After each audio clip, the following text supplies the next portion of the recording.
Yeah, I'll react to that, sure. Okay. Why do I always get tired after lunch? But the train got to keep moving. Anyways, let's go. 10 American words that completely confuse Brits. Original link to the video, top of the description. If you're new, my name's Connor. I'm not usually this tired, except after lunch. It's good though. Meatball sub. So yeah, don't judge it on this. 10 words that completely confuse Brits. American. Don't worry. I'm here to help with that. Preemptive like. Go. That Brits just do not understand. There are some American words that Brits just do not understand. It's like a different language. So today we're going to look at 10 of the most confusing American words. Come on, wake up.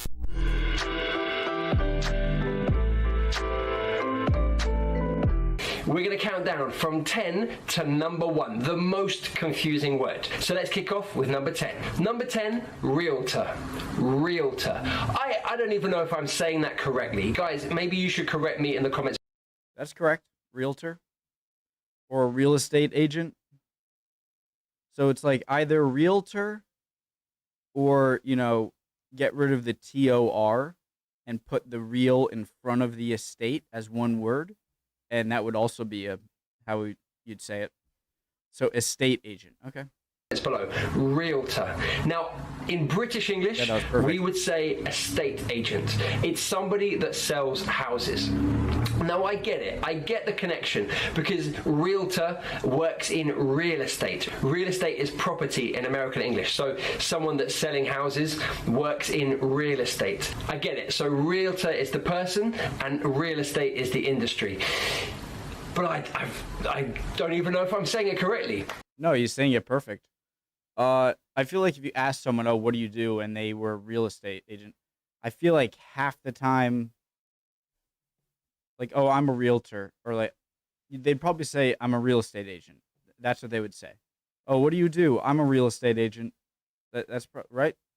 Yeah. But, I'm a realtor. So realtor, in British English, estate agent. Okay, let's get on to number 9. Station wagon. I quite like the sound of this word. Station wagon. It sounds exciting to me. Obviously, it's to do with transport, but I have some crazy ideas about what a station wagon is. I always was confused about this. So let me show you something. What I thought always my whole life it was. This is always what came to mind to me with this, like when you mentioned station wagon, like I don't know if it's actually wood or not, but like the wood-looking side panel on the car. I know it's more than that. Like, I guess, this is a station wagon. So it's just a longer car, basically, with a bit more trunk space, I guess. Then I Googled it. I was a little bit disappointed. A station wagon in British English is an estate car, an estate. So it's a longer car, it's extended. The boot, or trunk in American English, is extended so it has more space for bags and bikes and whatever you want to put in there. So station wagon in American English, estate car in British English. Number 8, sneakers. Sneakers. Now, I'm a bit more comfortable with this word now. Like, if I ever picture sneakers, trainers, classic difference. Like whenever I think of like a family in like the 1980s taking like a road trip across the U.S., I always picture them driving in a station wagon, like with the wooden sign panel. Now, I've heard it many more times, but when I first heard it, I thought it was a chocolate bar. I was like, yeah, I want a Snickers. Absolutely, yeah. Snickers? That sounds delicious. It's not a chocolate bar, it's a pair of trainers. In British English, trainers. So in American English, sneakers, British English, trainers. So to be fair, no idea where sneakers came from. You sneak? Doesn't make any sense. I never questioned it until now. So in American English, sneakers, British English, trainers. So sports shoes, shoes that you might wear for running or to the gym, whatever it might be. Number 7, cilantro, or in American English, cilantro. Cilantro. Yeah, that's my... I thought cilantro and coriander were two different things. Pronunciation. Apologies. So, cilantro in British English is coriander. It's the herb that we use in cooking. So, American English, cilantro, British English, coriander. I still kind of get that one confused. I have to kind of think. Cilantro? Okay, alright, yeah. Okay, yeah, it's coriander. I remember. Sticking with the food thing. Aubergine. Cilantro?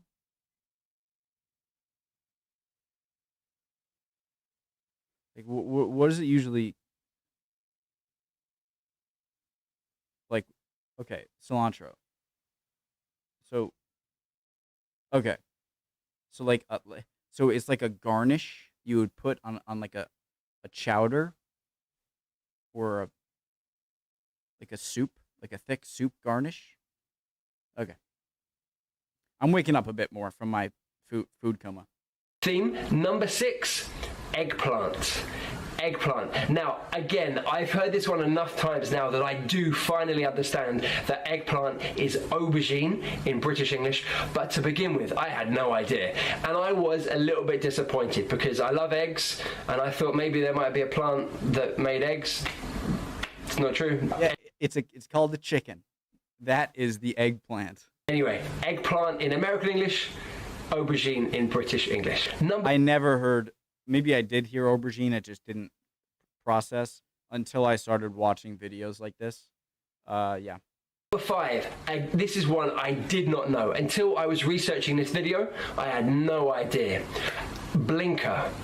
Blinker. A blinker in British English is an indicator. So it's that flashing light that you have on your car, right side and left side, to show that you're going to either turn right or turn left.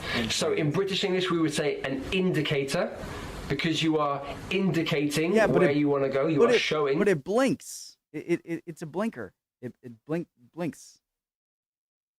What's the crazy, like, shortened Australian version of this? Like blinkies or indies or something like that? Always got to shorten something. Where you want to go. In American English, a blinker. So is it, I don't know, your right blinker and your left blinker? Guys, tell me in the comments below. Yeah. I don't know. Tell me how to use this word, because I've never heard it before. I think the same exact way you would use indicators.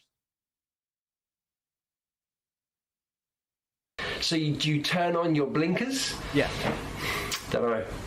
I don't know. But anyway, in British English, indicator. All right, number 4. And I have never heard this phrase before. Chutes and ladders. What's... Such a crushing game. Oh my god. Such a great game, but... man. Oops. All the way to... oh god, classic. A fantastic board game. Snakes and ladders. So chutes and ladders...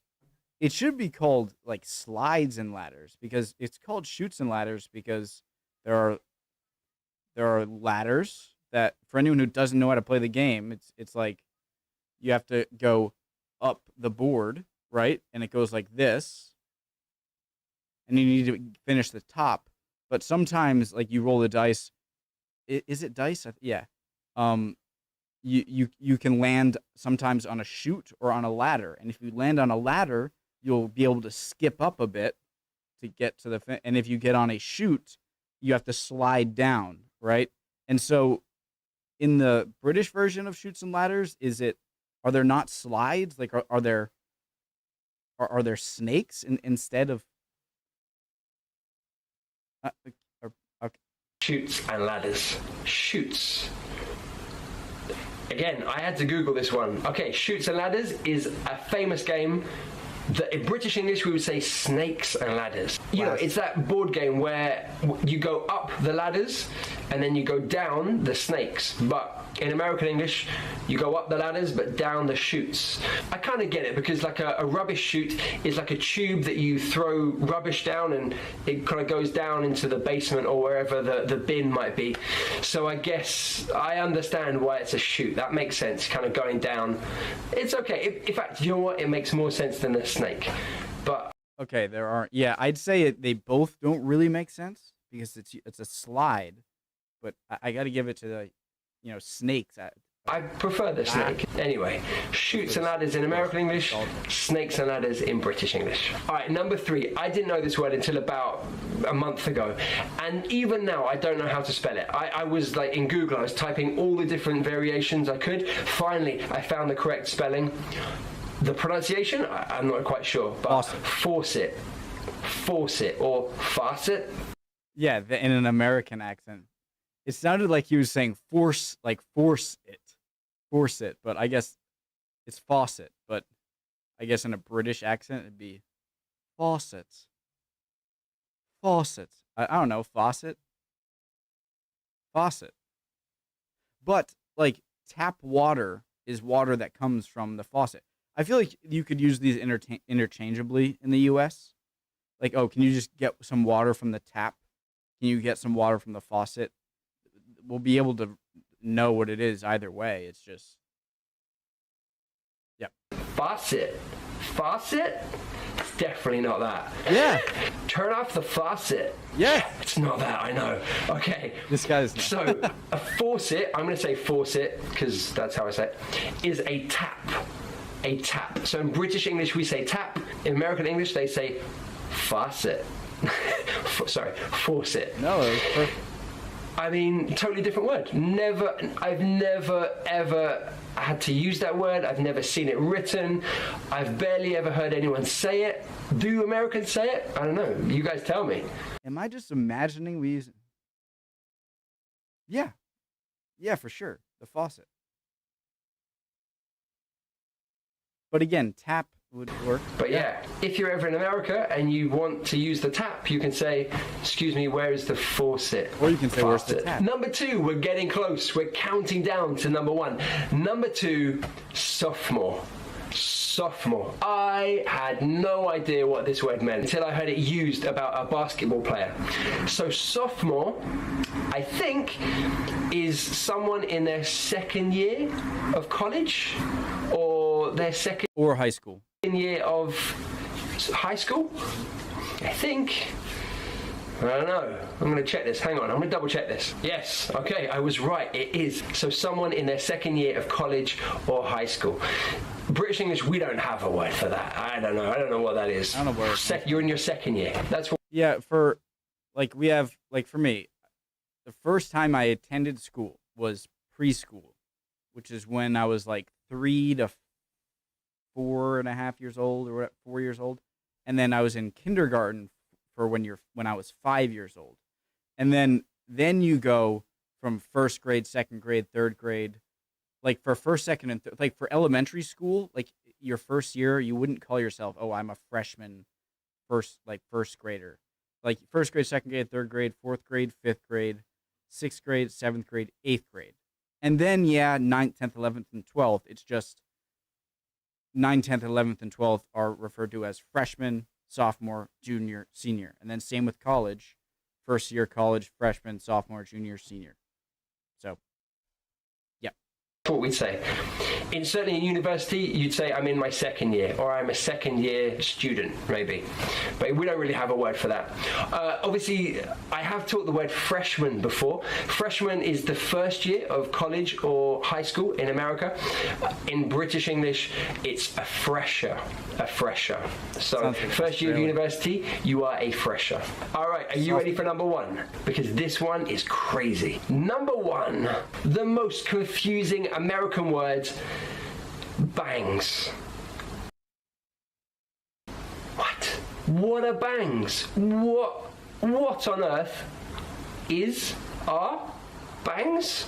I had to find out. I had to research it. I had to Google it. And I found out what bangs are. Sorry, I have to go back. In British English. What are bangs? What on earth are bangs? I gotta say, I was about to say, how does fringe make sense though? But bangs makes absolutely no sense. And at least fringe, like it's the fringe of your hair, of the front of your hair. That I'll give it to the British on that. That makes more sense. I had to find out. I like bangs better. But just like he likes snakes and ladders, like it's just like we like kind of what we're used to. I had to research it. I had to Google it. And I found out what bangs are. In British English, we would say a fringe.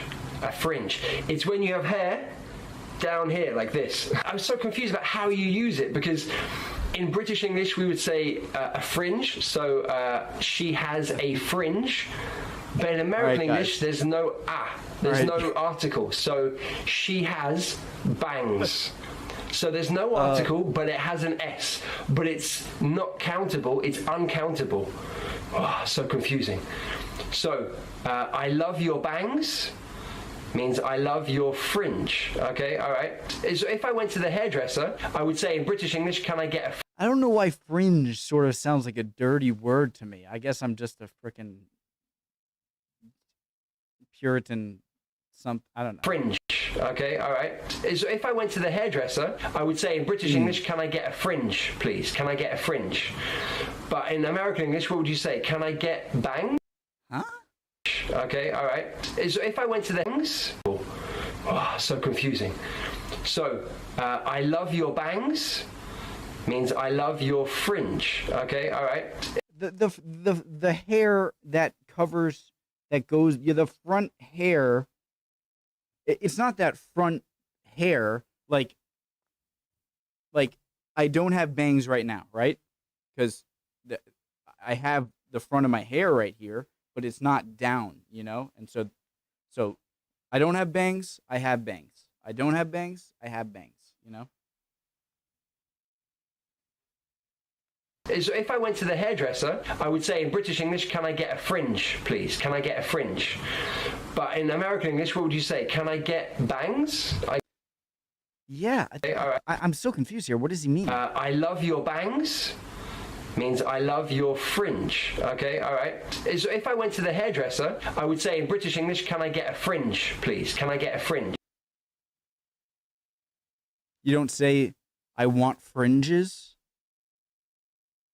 So that's different than saying, can I get a fringe? Does that just mean, can I get a haircut? Or does that mean, can I get or like a hairdresser in America, maybe like sit down, like it would be weird, like to go into look, I'm not a woman and they're probably, want the bangs, but I wouldn't like walk in and be like, hey, can I get bangs? It would just be like, well, what do you mean? What kind of haircut? Yeah, you want me to leave bangs on? Sure. But can I get some bang? Or can't? But in American English, what would you say? Can I get bangs? I guess, right? Can I have bangs? I don't know. I'm so confused. It would be like, do you want like the front to hang? You know what I mean? And then that would be bangs. When I first heard that, I was like, that's crazy. I'm not getting frustrated at him. I'm not frustrated at all. What am I saying? Bang, like to bang a drum, you bang a drum, you make a noise. Yeah, it makes sense. Or I heard a bang, it's like a loud sound, but bangs, it's a type of hairstyle. Whoa. All right, so you can see why these 10 words in British English, we don't even use these words. So they're super confusing when we hear them. Once you learn them, then you're all right. So hopefully now you guys, if you're ever speaking to someone using American English or you're over in America, you will know what these 10 words mean. Alright guys, I hope you enjoyed that video. Remember to check me out on Facebook and Instagram, especially Instagram stories, where I put daily English content for you to learn English. Of course, I've got new videos every Tuesday and every Friday, helping you take your English to the next level and achieving your life goals, whatever they may be. It's been a pleasure. I hope you've enjoyed this one. Until next time, this is Tom, the Chief Dreamer, saying goodbye. Am I subscribed? He seemed a really nice guy. That was a great video. I am subscribed. Yeah, that was cool. That was fun. And I feel more awake now. All right. Love y'all. Hope y'all learned something there or enjoyed that. Yeah, I'll see you guys next time. All right. Bye, guys. That was such a bad. I hope you're doing well, by the way. All right. Now for real. Bye. See ya.